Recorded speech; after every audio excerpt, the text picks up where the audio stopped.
저희 컨쇼도 독서 중요한지 압니다.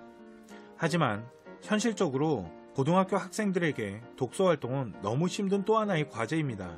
그래서 컨쇼는 공부할 수 있는 시간을 최대한 늘리기 위한 프로젝트로 컨독을 통해 고등학교 독서 활동을 해결해 보고자 합니다.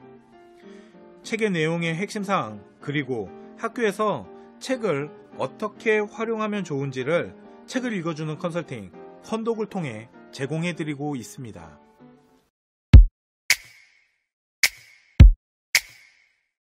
책을 읽어주는 컨설팅 컨독.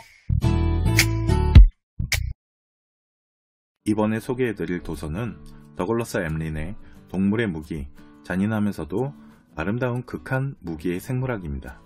이 책은 정치학 및 외교 분야와 생물학 및 진화 심리학이랑 큰 연관성이 있습니다.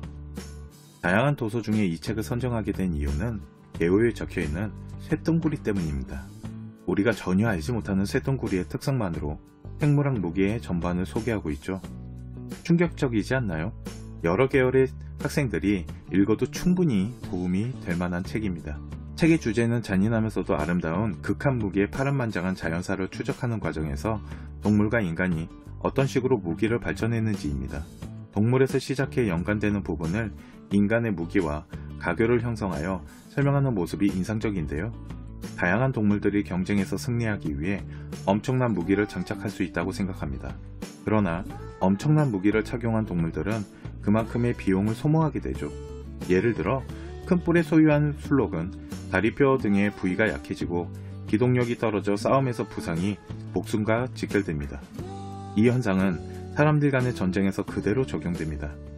1, 2차 세계대전에 덩치가 커진 탱크는 화력이 향상되었지만 기동성이 현저하게 떨어졌습니다. 무기 경쟁에서 필수 요소는 무엇일까요? 치열한 경쟁, 생태 환경과 싸움의 구도 세 가지 요소에 달려 있습니다. 경쟁이 존재하지 않는 한 무기의 발전이 있을 수 없고 어떤 환경인지에 따라 무기의 크기를 키울지 민첩성을 키울지가 달라집니다. 마지막으로 싸움의 구도가 1대1인지 1대 다수인지 따라 무기의 형태도 변합니다. 동물계에서는 왜 많은 싸움이 목격되지 않을까요? 그 이유는 압도적인 다수의 경쟁을 시작하기도 전에 이미 결판이 나기 때문입니다. 전쟁은, 싸움은 그 자체로 너무 소모적이잖아요. 목숨과 귀결되는 싸움을 할 필요가 없잖아요. 이런 특성에서 막상막하의 상대끼리 대결하는 현상이 일어납니다. 이처럼 무기 경쟁과 억제력은 서로 밀고 끌어주는 진화를 가속합니다. 자연은 우리가 상상한 그 이상으로 흥미로운 광경을 보여줍니다. 일정한 저마다의 규율에 맞춰 균형을 유지합니다. 그러나 현대전에 들어와 대량 살상 무기 등의 등장으로 일련의 무기 법칙들이 종식시켰습니다. 우리는 현 상황을 어떻게 대처해 나갈 건지에 대해서 한번 생각해 볼 필요가 있다라는 생각을 함께 공유하고자 합니다.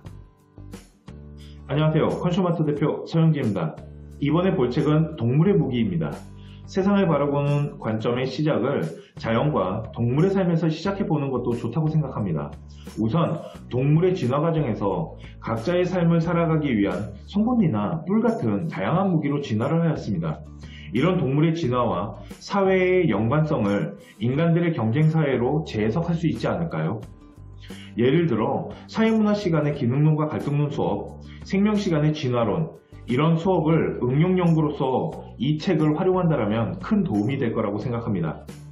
또한 생물학의 메타이론을 기본으로 사회정치에 응용하여 하나의 주제를 구성하고 이를 경쟁사회로 연구라인으로 구성할 수도 있습니다. 적용 연구로서 경쟁사회를 전쟁으로 해석하여 주제를 형성하고 동물 무기책에서 배운 지식을 토대로 관련 문헌자료를 구성함으로써 국가 간의 경쟁, 이를 통한 전쟁을 통한 사회의 문제의 불균형에 대한 대안을 마련할 수도 있지 않을까요? 마지막으로 자연의 순리에서 배운 지식을 사회에 적용하고 균형과 평화를 만들어가기 위해 대안을 도출한다면 더 발전된 연구가 진행될 수 있습니다. 감사합니다.